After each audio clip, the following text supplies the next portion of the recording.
I tell y'all what's on my mind? What's up? It's your brother. Your Can I cousin, get a your couple of uncle, your things off nephew, my your friend, but I chest? can't be his son. It's your kinfolk. William Jewell. Giving you my detail as I articulate. This is articulating. Rap. How y'all doing? How y'all doing? If you haven't already, make sure you hit that subscribe button and turn on all the notifications on so you get all the new content when I post it, when I drop it. Appreciate y'all for listening. Appreciate y'all for tuning in. We trying to grow. Finally hit 100 subscribers. The goal for 2025 is to get 1,000 by the year end, and hopefully we can do that in the first couple of months. You know what I'm saying? Because I have a feeling that this channel gonna take off. Because man, it's a lot in rap. I know it's gonna be a lot to come next year. So it's just so many topics, so many things to speak about, and just thank you for this year happening the way that it happened. It just so happened that this year was my first year of doing the podcast, right? And I started out giving y'all a little bit of sports take. I started trying to give y'all a little bit of everything, and then I tried to reel it back in and just try to stick to the music, stay on the music, stay on topic, and not get too messy. Because one thing, when you talk about other people's business, when you talk about all that drama, like it gets into your spirit, it gets into your soul. When you keep it music, when you just keep it light, you can stay light. It's not as heavy. But when you talk about all the gossip, all the rumors, what he did, what she said, all the criminal things that's been going around, and shit, a lot of criminal things have been happening, with Diddy, with Dirk, allegations on Jay-Z. A lot of things have been going on. And man, this year was one to be remembered by. I definitely know 2024 is gonna be one of those years I definitely am fond of, because I know where this channel gonna go. I know where this channel gonna grow, and man, just appreciate y'all for following me. Appreciate y'all for taking y'all time out at the end of the day, because I mean, there's a lot of people out there doing it. There's a lot of people out there giving a 2 cents about what's going on in music, and for people to think that I'm someone where they can listen in and be entertained, be informed, and be educated about, like, what's going on in hip hop. I feel like that's a responsibility, right? That's a responsibility that I have to cultivate people in the community of, what's going on, because we got to think about what hip hop is in totality. We got to think about what this culture is in totality. It determines what's cool, and what's cool determines what sells, and what sells determines the propaganda and all the machines and all the system. So we got to understand how big this culture is, how loud of a voice this culture is. So the people that's commenting on this culture, the people that's forming their opinions about the culture, they kind of got to be invested in this culture. And I'm definitely invested. I'm deeply rooted, as Scarface would say. So man, let's just get on to the 2024. 2024, we got to do the backtrack. We got to do the rewind. We got to do the recap, right? Because it was one hell of a year. One hell of a year. And so it took me a while to really give y'all this list, right? It took me a while. That's why I didn't rush to try to do it like I see all the other pundits and all the media heads do, right? I didn't rush to do this before Christmas. I took my time doing this, and this list is based on what I really like the most, what I listen to the most, and the music that got me through this year. So if you rock with it, you rock with it. If you don't, it is what it is. But man, comment. Like, I like to debate. I like to, have conversations about certain things. So if you feel like I missed something, or you feel like something should have been added, let me know. And I'm gonna go with my top 10 albums of the year. That's the first thing I'm gonna do. I'm gonna go down the list. Kendrick Lamar, GNX. That's my number one album, right? You Only Die Once. Right? That's my number 2 album, Freddie Gibbs. Rent Due, La Russell and Hit Boy. I know that's more of a surprise for some of y'all, but Dark Times, Vince Staples. I really played it a lot. Blue Lips, Schoolboy Q. Common and Pete Rock, The Auditorium Volume 1. J. Cole, Might Delete Later. Number 8 on the list, We Don't Trust You. Future, Metro Boomin. Number 9 on the list, Gunna, One of One.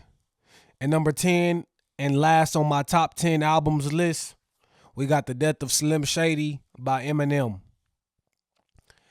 And I know it's cliche to put GNX as number 1, right? I feel like as far as rapping, as, just rapping, just pure hip hop, no melodic, no crazy hooks, no crazy features, nothing too big on the production, but the production was just right.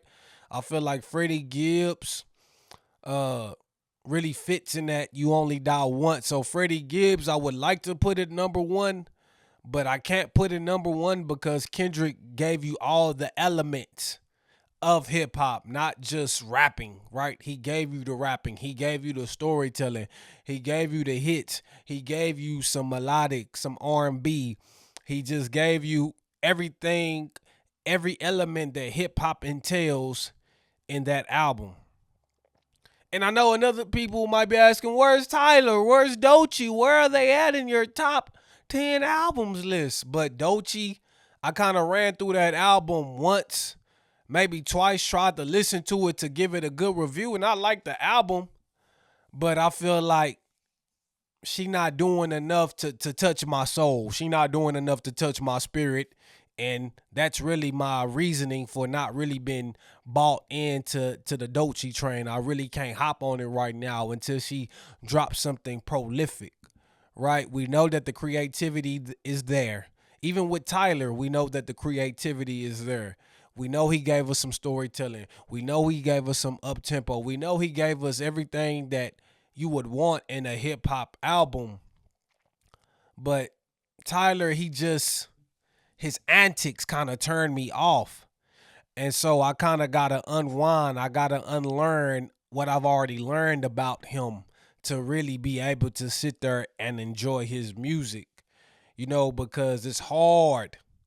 It's hard as a grown man to see how these people act and then listen to them without like thinking about who they are as a person, right? Because I see pundits, I see people saying the same thing about listening to J. Cole now that he dropped out of the battle. I see people saying the same thing about Drake now that he lost the battle. So when we talk about the antics, when we talk about the games, right?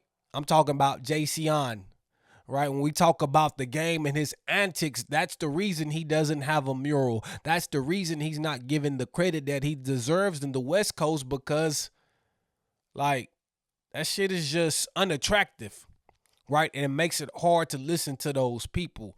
So I feel like for Tyler, that's my reasoning for keeping him off the list. Chromacopia was a good album. Artistically, it probably deserves to be in that top 10. But when you talk about the albums I listen to consistently, the albums I listen to are on this list, right? And I really love that Rent Due. That's the dark horse. Rent Due, La Russell and Hit Boy, West Coast. I feel like King Kong while me beating on my chest.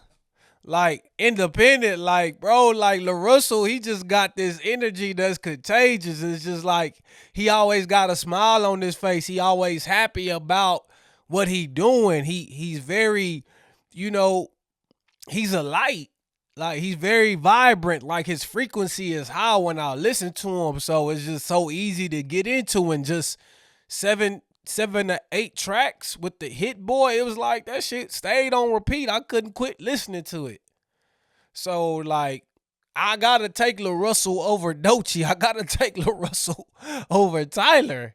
Like, it ultimately, when you look at what he's doing and how he's doing it with no major behind him, like, That's dope. And then the Dark Times, Vince Staple.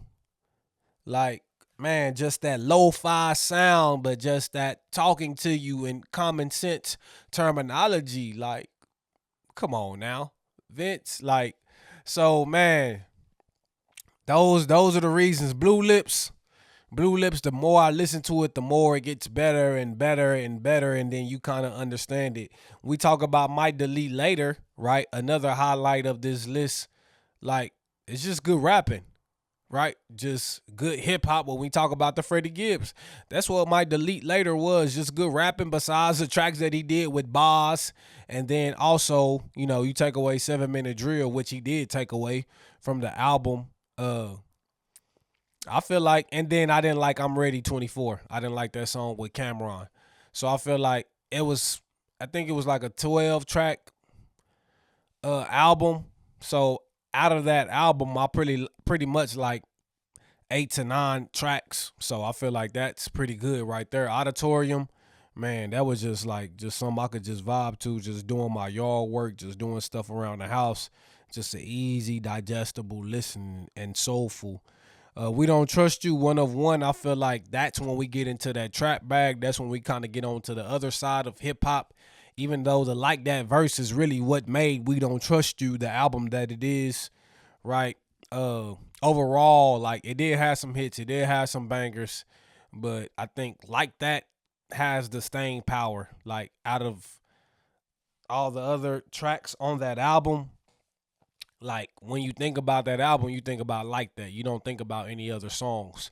So, like, that's why We Don't Trust You kind of fell down further on my list, because without the song from Kendrick Lamar, we don't even remember what Future and Metro was really doing. I think Type Shit was cool. You know what I'm saying? He had a couple of songs on there that I liked, but like, when I go back to it, like, I'm not as excited to listen to it as I first was. One of One, like, to me, I really should put One of One above We Don't Trust You, but I feel like I probably played We Don't Trust You a lot more just because of when it first came out. But One of One, man, like, he really did his thing. He followed up from A Gift and a Curse, and he followed that up, with when the world was against him. He just followed it up the right way. So you can't sleep on Gunna. All right, and Eminem, like, you just gotta appreciate the skill set. You just gotta appreciate the talent that Eminem is. He's a rap god, right? He's a legend. Like, I don't care what they say about him. Like, a lot of people, a lot of great rappers that have come after him have had to study what he's done, because he changed the game. The way his just his cadences, the way he put words together. Like, a lot of people, you know, strive to be the type of rapper that Eminem is. Maybe they water it down, maybe they make it a little bit more coolful, more soulful, more, substance driven. But at the end of the day, I feel like he's kind of that, the bar, the standard of what a great rapper sounds like. You know what I'm saying? Not having to rap fast, not having to rap slow, but just the technical part to his skill set. Like, that's something that can't be overlooked. And man, shout out to the women of rap. Y'all did y'all thing. Y'all did y'all thing. Yeah, Glow, you did your thing. Megan, you did your thing. Tierra Whack, you did your thing. Rhapsody, you did your thing. Dolce, you did your thing. Lotto, you did your thing. JT, you did your thing. These are all albums that I've broke down and dissected throughout the year. Right? These women rap albums. But none of these women rap albums are on my top 10 list. And people might say, are you misogynistic? Why are the women? Why don't you like the women rap? They made some good music. This was a great year for women rap. They really did some good things. And yes, they did good things. They did good things. But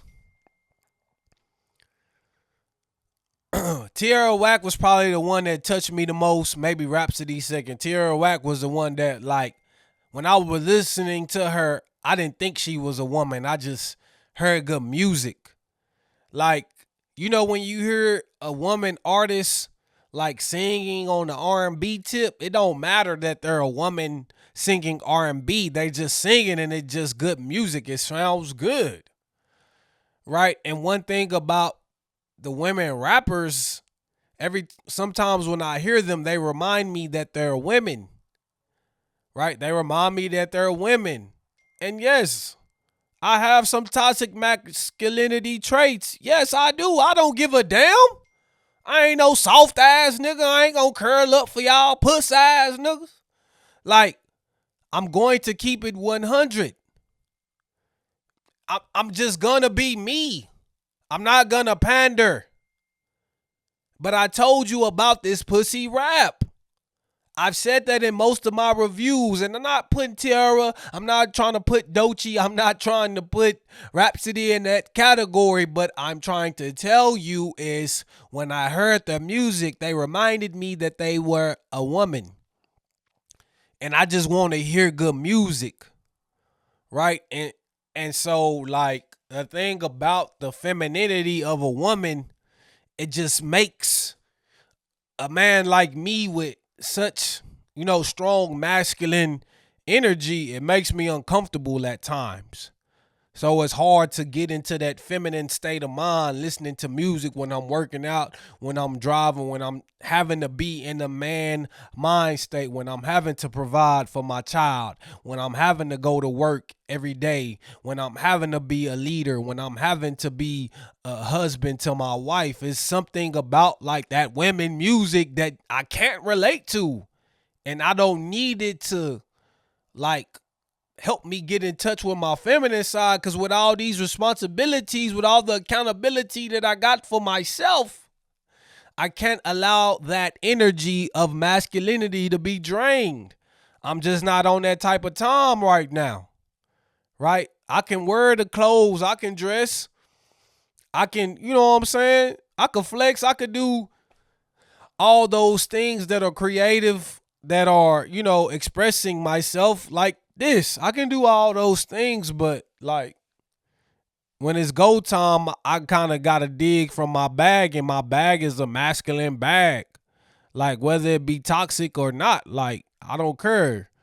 I hope you get poisoned because some things when we talk about penicillin, right? Penicillin is like bacteria, is like poison. And when you take it in, it heals you because sometimes you need some of that poison to purify the cells. So it is what it is, huh? Ain't it? But that's just my take on the albums, man. That's my take on the albums. My top 10 verses, right? We gotta go like that.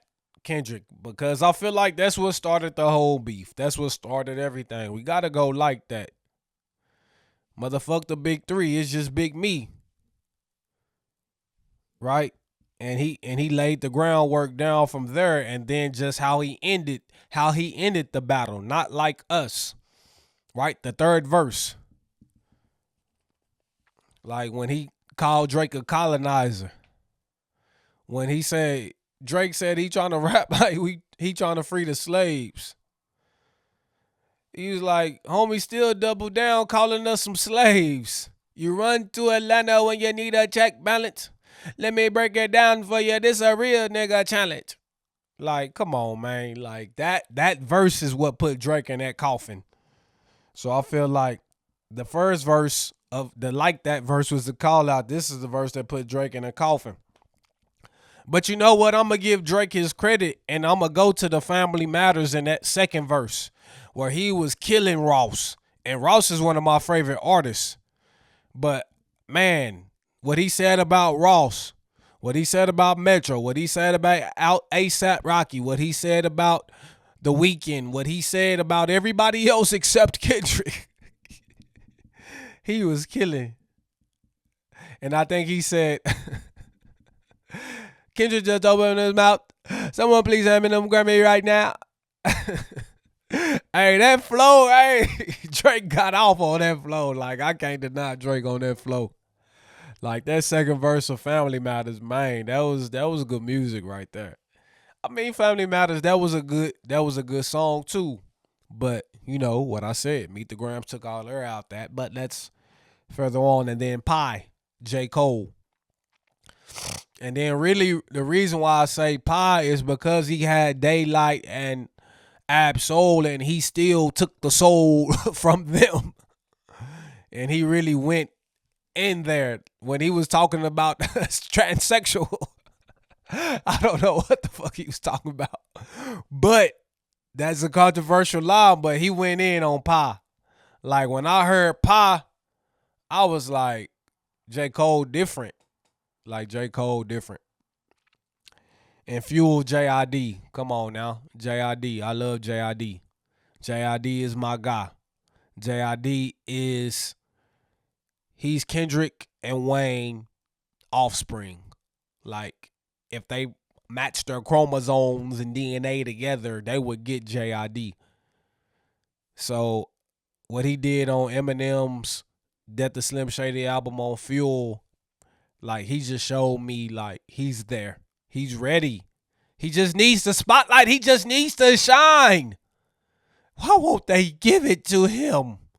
He just needs the marketing behind him. He needs the machine behind him so everybody can see what we all see. And then, of course, we can't forget about a legend like Lil Wayne, Saturday Mornings, when he got on that uh, Corday album, that Corday song, Saturday Mornings. Wayne killed that. They thought he was talking about Drake when he said you're just a Teddy Graham or something like that. But no, that was worth listening to, and I replayed it multiple times. And then we go to Collard Greens, J. Cole. Daylight was on there too. Like Collard Greens, J. Cole, he gave me 2 verses of the year. Same with Kendrick. Collard Greens, it hit. It hit hard. And then a lot of people forgot about the EP that Meek Mill dropped, but Meek Mill dropped the EP. I forgot the name of it. But he had a feature with Future on it called Giving Chanel. And this is probably one of the best Future verses that I ever heard. Just the way he performed on the track and how he was basically lyrically inclined. Like, it lets me know that if he really want to rap, Future can rap. He showed me that on Mixtape Pluto on one of the songs. So I said that earlier in the year, Giving Chanel. Then we go to Dolce, Nissan Altima. Like she really got on that track. And she really, that was really kind of like when I took notice of Dolce. I ain't gonna lie. That was really when I took notice of Dolce. And like she did her thing. She did her thing. And then Freddie Gibbs on Vulture One. I think it's Back to Me. I'm trying to look at the song if I'm not mistaken. But I think it's Back to Me. Freddie Gibbs. I'm going to give that number 10. I'm going to give that the number 10 spot. So those are my verses of the year. And then R&B wise, to me, R&B, like just what I listened to, it wasn't too many people, but I'm going to put Leon Thomas as the number one guy, the number one album of R&B. And then Wild No Worries, that's Anderson .Paak and Knowledge at number 2. And then I put Heavy by Sir at number 4. Leon Bridges did Leon, and I wanted to love that, but if y'all can go back to the album review, it was kind of a disappointing album to me because it kind of lulls you to sleep and it doesn't really give you that energy, that substance that you really get from Leon. All he's talking about is falling in love with a mamacita in Corpus Christi or San Antonio. And like I wasn't into that. So I just need a little bit more from Leon Bridges. But Leon Thomas, he the number one guy. Mutt, Like that's whole album, no skips, best R&B album. And then Wild Loud, I feel like that's no skips too. Just great riding music, heavy, sir, no skips. I just feel like those three songs. But the one I played, I would say Wild Loud. I probably played more than Leon Thomas, but like just knowing what I know and hearing what I heard, I'd still got to give Leon Thomas that heads up. And then of course, Sir, he's in the conversation for me now. Now he got my ears. I'm tuned in to Sir. And then my male rapper of the year, right? We got to go Kendrick Lamar. We got to go Kendrick Lamar, my male rapper of the year. Uh, just because of what he's done, right? And I guess I'll give you a little recap of what he did. And pretty much all he did last year was the Hillbillies. He did the Hillbillies, and there was kind of like a flip to the Drake Sticky song. So he basically been getting at Drake for a long time. Like they say, the beef been brewing for about 10 years. Him and Baby King, they did a flip to the Sticky song, right? Off Drake's Honestly Nevermind. Then you come back 2024, right? Kendrick Lamar, like that. Boom. Drake, J. Cole does 7-minute drill, takes himself out the battle. Drake does push-ups. AI. It was on YouTube. We don't know if that was him or if that wasn't.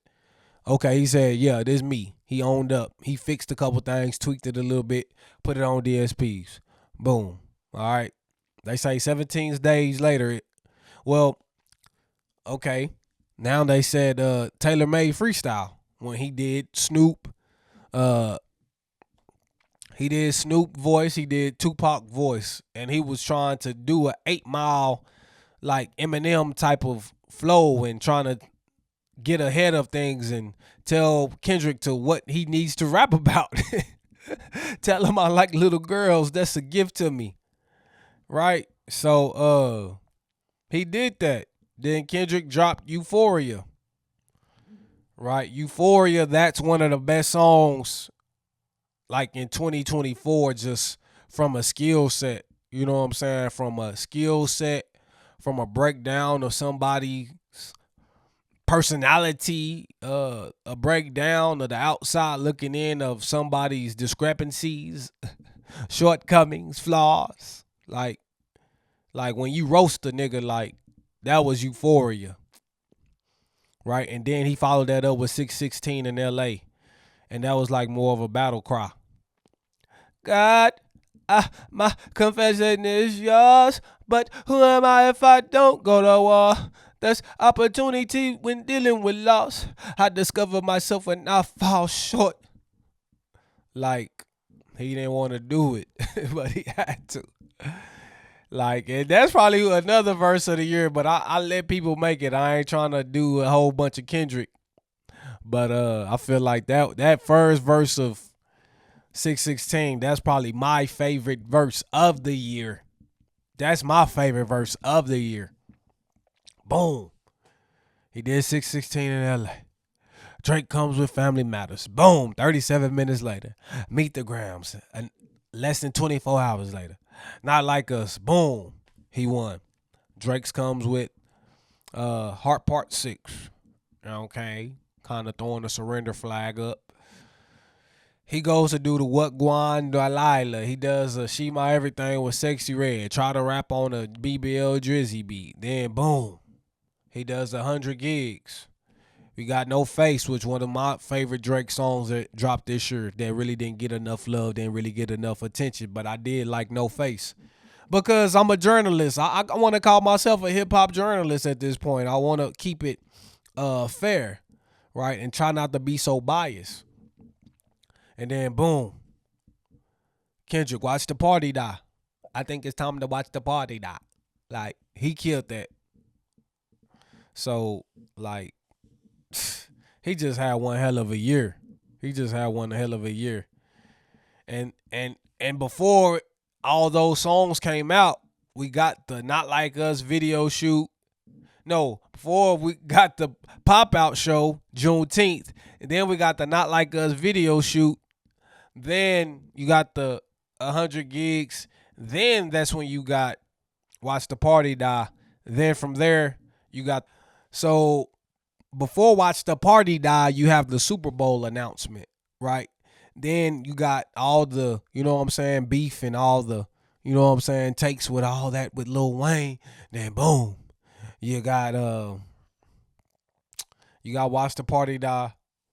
Then boom, you got Gen X, and he capped off this year the right way. Then boom, you got 30 for 30 scissors. So for the people that saying he might not stay long, I feel like he's kind of making it known like he's here to stay. And like, to be honest, Kendrick got some great features, but Kendrick ain't never just went on a true feature run. And so without having to make an album, and we see how J. Cole did the feature run. We see how Drake done feature runs. All he got to do is give you features. He don't even got to make no full bodies of work. To be honest, to stay relevant, all he got to do is just keep dropping shit. And who wouldn't want to do a song with Kendrick Lamar, right? So I feel like he's poised to be the best rapper of 2025 as well, just with everything coming up with the Super Bowl, with the Grammys, maybe with the deluxe of GNX. And, you know, the TDE compilation, they keep talking about that. And then he's supposed to have the South Park movie coming out next year.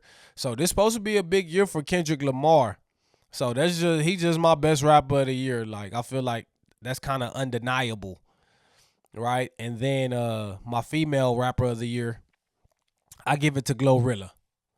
I give it to Glorilla because she did drop an amazing album. She dropped a good album. A lot of people like that album. I saw a lot of people talking about that album. I like the album. It was a little bit too feminine for me to really just enjoy consecutively over and over again. But it was a good album, good music, great hits, and she's still doing her thing. She's still being relevant. She gonna be a star. She gonna be a star. So Glorilla, I mean, I feel like they are pushing Doechii a little bit more. I feel like they are pushing her a little bit more in our face. But I feel like even though Doechii did a lot of things performance wise and creatively, but I think Glorilla, she gave us the hit, she gave us the bangers, and she's a personality that, you know, people are really like enchanted with or attracted to. So I feel like I give her the edge over Doechii, although Doechii had a great year. I feel like Meg had a great year too. I feel like, you know, it's a lot of women that had great years, but I feel like, you know, I'm gonna give it to Glorilla.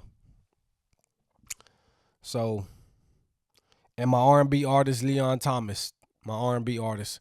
So that's kind of like my recap. That's my recap of 2024. Like it's not really too much to say. I kind of broke down a lot of stuff with the album takes because, you know, that's kind of my bag. That's more of what I do on this channel is more album reviews. And then I like the verses. The verses gave me a good chance to kind of break shit down a little bit more. And like what I just think about 2025, like I feel like it's gonna be a good year. I feel like I'm gonna have a couple of viral clips going around. I feel like I'm gonna get to 10K next year. Like I said, 1,000, but let's get to 10K. Let's monetize it. Let's get this bread up, man. Cause I got a family to feed. I got a family to feed. They depending on me. They depending on me. So if you don't believe in me, I'm like, fuck you. Hey, fuck you. If you ain't believe in me. But it's your brother, your cousin, your uncle, your nephew, your friend, but I can't be your son as your kinfolk, William Jewell. Wow. Giving you my detail as I articulate. This is articulating. Rap, rap, rap.